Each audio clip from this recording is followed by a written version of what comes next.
जय जोहार, नमस्कार संगवारी हो। आप देख रहे हैं छत्तीसगढ़िया न्यूज। आइए जानते हैं छत्तीसगढ़ की 15 महत्वपूर्ण काम की खबरें। वीडियो पसंद आया तो लाइक करें। रोजाना अपडेट रहने के लिए चैनल को सब्सक्राइब करें। आइए जानते हैं फटाफट से खबरों को। छत्तीसगढ़ में चुनाव के 3 महीने पहले मुख्यमंत्री भूपेश बघेल अब युवाओं से संभाग स्तर पर बातचीत करेंगे। इस दौरान युवाओं से उनके मुद्दों, उपलब्धियों और आकांक्षाओं पर बात करेंगे। साथ ही युवाओं को जवाब भी देंगे। युवा संभाग स्तर पर अपने अनुभव साझा करेंगे ताकि उनके अनुभव का लाभ अन्य लोग भी उठा सकें। इस कार्यक्रम में सभी वर्ग के युवा हिस्सा ले सकते हैं। राज्य में मितानिनों के मानदेय में वृद्धि कर दी गई है। इस संबंध में मंत्रालय से जारी आदेश के अनुसार मितानिनों को दी जाने वाली प्रोत्साहन राशि के अलावा मितानिन कल्याण योजना के तहत 2200 रुपये की अतिरिक्त राशि हर महीने दी जाएगी। राज्य सरकार ने इस साल 1 अप्रैल से मितानिनों के मानदेय में बढ़ोतरी करने को मंजूरी दी है।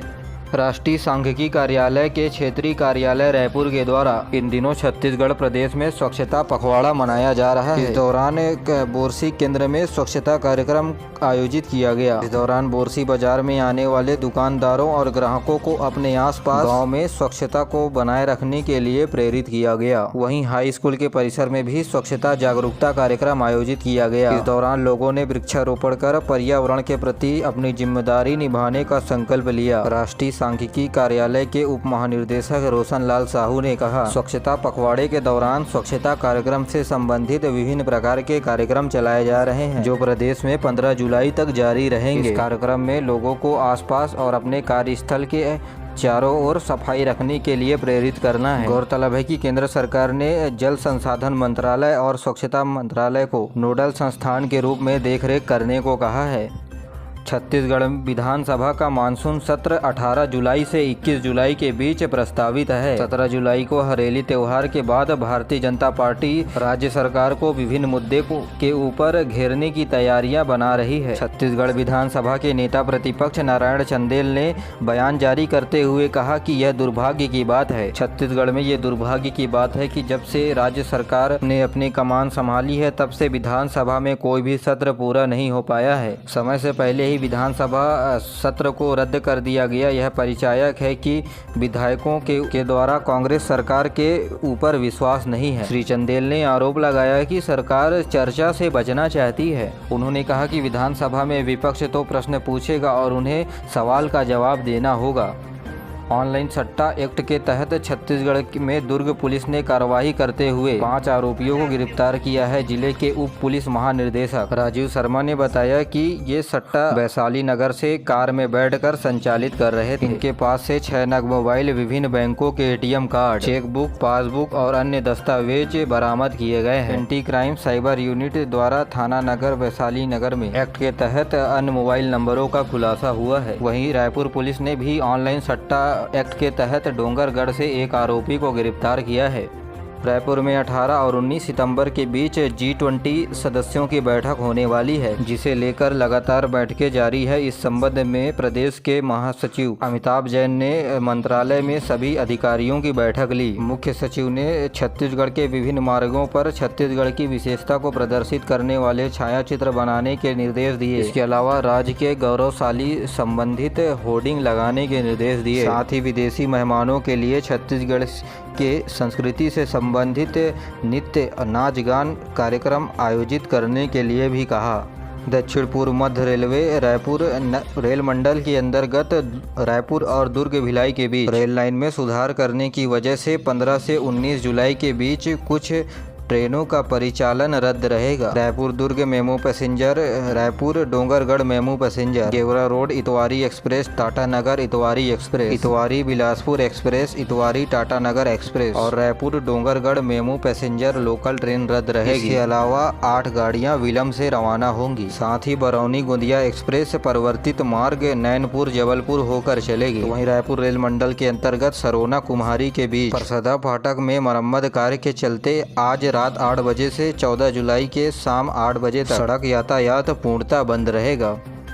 स्वच्छता और पर्यावरण के प्रति जागरूक करने के लिए वन विभाग के द्वारा घर घर पौधा तुम्हार द्वार कार्यक्रम चलाया जा रहा है। इस योजना के माध्यम से छत्तीसगढ़ के प्रत्येक घर घर में निःशुल्क पौधा दिया जाएगा। वहीं नगर निगम रायपुर के लिए एक व्हाट्सएप नंबर 75041761 भी जारी किया गया है, जिसके माध्यम से लोग पौधा अपने घरों तक मंगा सकते हैं। नगर निगम की टीम अधिकतम 5 पौधे आपके घरों तक 2 से 3 दिनों के बीच पहुंचा दिया जाएगा।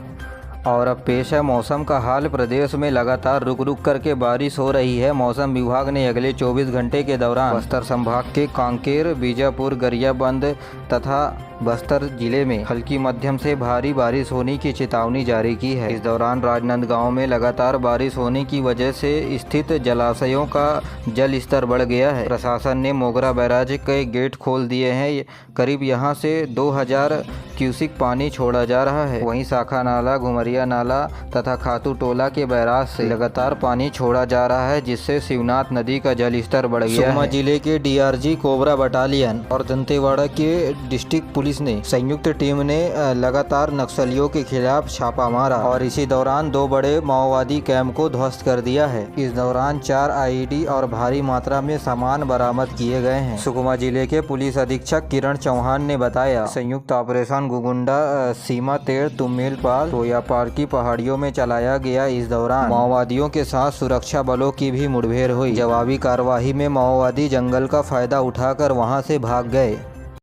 राज्य सरकार ने राज्य के 318 विद्यालय को स्वामी आत्मानंद हिंदी मीडियम उत्कृष्ट विद्यालय बनाने की घोषणा की है। इन स्कूलों को विकसित करने के लिए कलेक्टर की अध्यक्षता में एक सोसाइटी विकसित किया जाएगा, जो स्कूलों की व्यवस्था संचालित करेंगी। इन स्कूलों में वर्तमान में के लिए गठित सभी पद सोसाइटियों के लिए संचालित किए जाएंगे। स्कूल शिक्षा विभाग के द्वारा जारी किए गए आदेश के मुताबिक स्कूल के संचालन के लिए पंजीकृत सोसाइटी को राज्य द्वारा अनुदान उपलब्ध कराया जाएगा। साथ ही सोसाइटी अन्य स्रोतों से भी धन जुटा सकेगी। वहीं विद्यालय के संचालन के लिए आवश्यक पदों की स्वीकृति समितियों के द्वारा राज्य सरकार के अनुमोदन पर स्वीकृत किए जा सकते हैं। इन पदों को केवल राज्य सरकार शिक्षकों की प्रतिनियुक्ति पर ही भर सकेगी, यानी जो शिक्षक पहले से काम कर रहे हैं उनकी प्रतिनियुक्ति इन स्कूलों में की जाएगी। सोसाइटी द्वारा सीधी भर्ती या संविदा भर्ती नहीं की जाएगी। वर्तमान में पदस्थ कर्मचारियों को प्रतिनियुक्ति में लेना अनिवार्य सोसाइटी के लिए नहीं होगा, यानी सोसाइटी दूसरे स्कूल के कर्मचारियों को प्रतिनियुक्ति कर सकती है।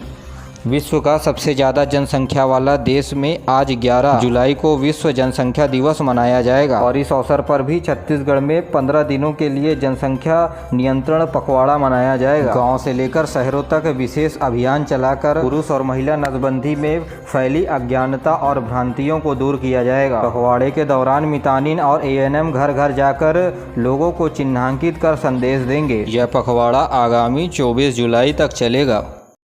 प्रदेश में शराब की अवैध निकासी और रिश्वत मामले में राज्य के प्रमुख 3 देसी शराब निर्माता कंपनियों को एवं आबकारी विभाग के 3 अधिकारियों को नोटिस देकर जवाब मांगा है। नोटिस में भ्रष्टाचार, अवैध लेन देन और बिक्री में अधिकारियों और शराब निर्माता के बीच मिलीभगत का आरोप लगाया गया है। आबकारी आयुक्त जनक प्रसाद पाठक ने कहा है कि शराब और अन्य करों का भुगतान किए बिना निकासी और पूर्व लेन देन की शिकायत पर नोटिस जारी किया गया है। इनमें welcome distillery Bilaspur, Bhatia wine merchant private limited Mungeli और छत्तीसगढ़ डिस्टिलरी लिमिटेड कुम्हारी को शराब के निकासी के संबंध में नोटिस जारी किया गया है। इसके अलावा अन्य अधिकारियों को भी नोटिस जारी किया गया है। इन सभी पर टैक्स चोरी, शराब की अवैध निकासी और अवैध शराब खपाने का आरोप है।